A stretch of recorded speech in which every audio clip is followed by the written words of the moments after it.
اعوذ باللہ من الشیطان الرجیم، بسم اللہ الرحمن الرحیم۔ السلام علیکم ناظرین، میں شفا زہرا آپ کا استقبال کرتی ہوں اپنے اس پروگرام میں کہ جس کا عنوان ہے ماہ رمضان اور دعا۔ ناظرین محترم، اس پروگرام میں ہم مسلسل گفتگو کر رہے ہیں رمضان کے حوالے سے اور دعا کے حوالے سے کہ ماہ مبارک رمضان میں ہمیں کن دعاؤں کو پڑھنا چاہیے۔ دعا کی اسلام میں بہت زیادہ اہمیت و ارزش ہے اور دعا کی بہت زیادہ امپورٹنس ہے کہ رسول اللہ صلی اللہ علیہ وسلم نے دعا کو مومن کا ہتھیار بتایا ہے، اور یہاں تک آپ نے فرمایا ہے کہ اگر انسان حضور قلب کے ساتھ اور پورے یقین کے ساتھ اللہ سے دعا کرے تو وہ اپنی موت کو بھی ٹال سکتا ہے۔ دوسرے مقام پر آپ ارشاد فرماتے ہیں کہ جو بھی انسان مسلسل دعا کرتا رہتا ہے وہ بلا اور آفت سے محفوظ رہتا ہے۔ دعا کی اتنی اہمیت ہے کہ پروردگار عالم قرآن مجید میں یہ ارشاد فرماتا ہے کہ اے رسول ان سے کہہ دیجئے کہ اگر تمہاری دعائیں نہ ہوتی تو تمہارا رب تمہاری پرواہ نہ کرتا۔ دوسرے مقام پر پروردگار عالم یہ ارشاد فرماتا ہے کہ تم مجھ سے دعا کرو، میں اس کا جواب دوں گا، میں اس کو قبول کروں گا۔ ایک دوسرے مقام پر پروردگار عالم یہ بھی ارشاد فرماتا ہے، جس کا ذکر میں نے پہلے ایپیسوڈ میں کیا تھا، کہ فَاذْكُرُونِی أَذْكُرُکُم، کہ تم میرا ذکر کرو، مجھے پکارو، میں بھی تمہارا ذکر کروں گا۔ تو دعا کی ایک بہت خاص اہمیت ہے اسلام میں، بشرط یہ کہ جب بھی دعا کی جائے اپنی شرائط کے ساتھ کی جائے اور ہمارا عمل بھی دعا کے ساتھ متصل ہو۔ اب جیسا کہ رمضان کا مہینہ جاری و ساری ہے، خداوند عالم کی رحمتیں اور برکتیں نازل ہو رہی ہیں، اور اس مہینے میں ہمیں بہت زیادہ ہمارے پاس یہ اپورچونٹی موجود ہے کہ ہم زیادہ سے زیادہ دعائیں پڑھ کے خداوند عالم کا قرب حاصل کر سکتے ہیں۔ اس سے پہلے والے ایپیسوڈ میں نے دعائے کمیل کے بارے میں ذکر کیا تھا کہ دعائے کمیل ہمیں ماہ مبارک رمضان میں پڑھنی چاہیے، اور رمضان کے علاوہ بھی کوشش یہ کرنی چاہیے کہ ہر شب جمعہ ہم دعائے کمیل کو پڑھیں۔ اس کے علاوہ ایک خاص دعا کہ جو رمضان المبارک میں پڑھنے کی جس کی بہت تاکید کی گئی ہے، بالخصوص سحر کے وقت، اور وہ دعا کون سی ہے؟ وہ دعا ہے دعائے ابو حمزہ صومالی۔ دعائے ابو حمزہ صومالی ایک ایسی دعا ہے کہ جو اپنے اندر ایک ایسی جاذبیت رکھتی ہے، ایک ایسا اٹریکشن رکھتی ہے کہ میں اس بات کو دعوے سے کہہ سکتی ہوں کہ اگر کوئی شخص دعائے ابو حمزہ صومالی کو ترجمے کے ساتھ پڑھ لے گا تو دوبارہ اس کا دل خود بخود اس دعا کی طرف مائل ہوگا۔ اگر آپ اس دعا کو، اگر کوئی ایسا شخص ہے کہ جس نے کبھی نہیں پڑھی ہے دعائے ابو حمزہ صومالی، اگر وہ اس کو کھولے گا تو وہ پیجز پلٹتا رہے گا لیکن وہ دعا ختم نہیں ہوگی، کیونکہ یہ دعا تھوڑی طولانی ہے۔ اسے دیکھ کر لگے گا یہ دعا تو بہت بڑی ہے، لیکن آپ میرا یقین کریں کہ جس وقت اس دعا کو پڑھنا آپ اسٹارٹ کر دیں گی، یہ دعا کب ختم ہو جائے گی آپ کو اس کا اندازہ بھی نہیں ہوگا، اور آپ کا دل کرے گا کہ یہ دعا اتنی جلدی کیوں ختم ہو گئی۔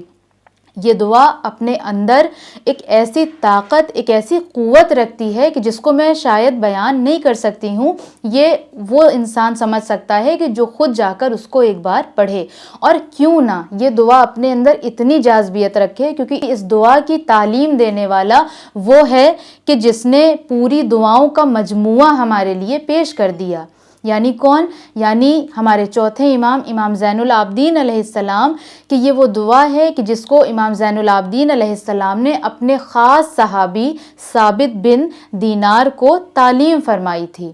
اور ثابت بن دینار سے یہ دعا منتقل ہوتی ہوتی ہم تک پہنچی، اور یہ دعا اپنے اندر ایک خاص قسم کی قوت رکھتی ہے۔ اس دعا کے آغاز میں مولا خداوند عالم کی حمد و ثنا کرتے ہیں، اور حمد و ثنا کرتے کرتے پھر اپنے حالات کا تذکرہ کرتے ہیں، یعنی اپنی بے چارگی کا اظہار کرتے ہیں کہ پروردگار ہم سب تیرے آگے کچھ نہیں ہیں، تیرے آگے بے چارے ہیں، ہماری کوئی حیثیت، کوئی ذات، کوئی سرشت کچھ نہیں ہے، جو کچھ ہے صرف اور صرف تو ہی ہے۔ اس کے علاوہ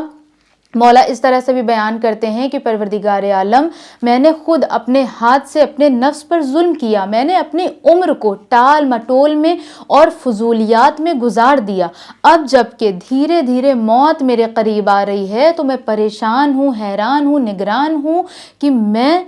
اپنی قبر میں اپنے ساتھ کیا لے کر جاؤں گا، میں اپنی قبر کے اندر اپنے اعمال کا بستر کیسے بچھاؤں گا، میں کیا کروں گا۔ پھر مولا فرماتے ہیں کہ پروردگار عالم میرے اوپر رحم کر، کیونکہ میں وہی بچہ ہوں کہ جسے تو نے پالا ہے۔ پروردگار عالم میں وہی بھوکا ہوں کہ جسے تو نے سیر کیا ہے، میں وہی پیاسا ہوں جسے تو نے سیراب کیا ہے، میں وہی بے لباس ہوں جسے تو نے لباس پہنایا ہے۔ ناظرین محترم، یہ دعا ایسی ہے کہ آپ اسے پڑھتے پڑھتے رونے لگیں گے اور بے انتہا روئیں گے، کیونکہ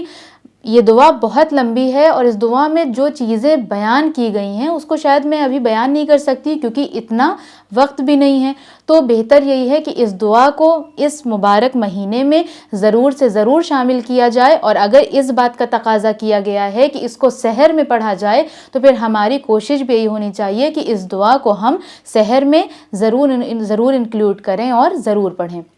اس کے علاوہ دعائے ندبہ کی تو ہمیں ہر جمعے کو تاکید ہے کہ ہم دعائے ندبہ کو پڑھیں، لیکن ماہ مبارک رمضان جو کہ اتنی برکتوں والا مہینہ ہے کہ جس میں اگر ہم ایک آیت بھی پڑھتے ہیں، رسول اللہ فرماتے ہیں کہ قرآن مجید کی اگر ایک آیت کی بھی کوئی تلاوت کرتا ہے تو اللہ اس کے بدلے اسے اس کی ڈبل نیکیاں عنایت فرماتا ہے۔ تو اب آپ سوچیں کہ اس مہینے میں ہم کوئی چھوٹے سے چھوٹا نیک عمل اگر انجام دیں تو اللہ اس کی ہمیں اس سے کہیں زیادہ بڑھ چڑھ کے جزا دے گا۔ تو اس لیے کوشش یہ کریں کہ اس مہینے میں، مبارک مہینے میں دعائے ندبہ کو بھی ہم پڑھیں، تاکہ اس مبارک مہینے میں کہ جس میں اللہ نے اس بات کا وعدہ کیا ہے کہ ہم تمہاری دعا کو قبول کریں گے، دعائے ندبہ کے ذریعے ہم اور آپ پروردگار عالم کی بارگاہ میں اس دعا کو قبول کروا سکیں کہ پروردگار عالم ہمارے امام کا ظہور جلد از جلد ہو جائے۔ اس کے علاوہ وہ دعا کہ جو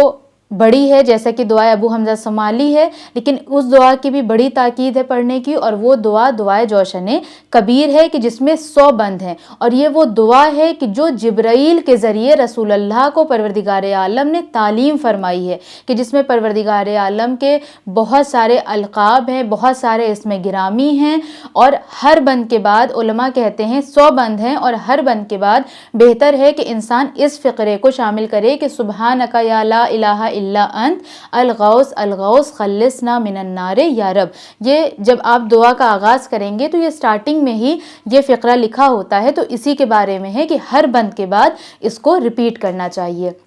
اور اسی طرح دعائے جوشن کبیر بھی ہے کہ دعائے جوشن کبیر کے بارے میں بھی تاکید ہے کہ ماہ مبارک رمضان میں اس کو ضرور سے ضرور پڑھنا چاہیے۔ اور اس کے علاوہ ایک اور دعا جو بہت خاص ہے، جو اپنے اندر جاذبیت تو رکھتی ہے لیکن اپنے اندر ایک خاص قسم کا اثر رکھتی ہے، ایک خاص قسم کی تاثیر رکھتی ہے، کہ جس میں ہماری دعا ہر حال میں قبول ہوتی ہے، اور وہ دعا ہے دعائے توسل۔ کیونکہ دعائے توسل میں ہم چاردہ معصومین علیہم السلام کا حوالہ دے کر، ان کا واسطہ دے کر پروردگار عالم سے دعا کرتے ہیں، ایک کے بعد ایک معصوم کا ہم نام لیتے ہیں، ان کا واسطہ دیتے ہیں، تو یہ کیسے ممکن ہے کہ پروردگار عالم ہماری دعا کو رد کر دے؟ اور دعائے توسل وہ دعا ہے کہ جو امام صادق علیہ السلام کے ذریعے تعلیم فرمائی گئی تھی، لہٰذا اس دعا کو بھی ضرور انکلوڈ کرنا چاہیے ماہ مبارک رمضان میں، کہ دعائے توسل کو بھی ہم ضرور سے ضرور پڑھیں۔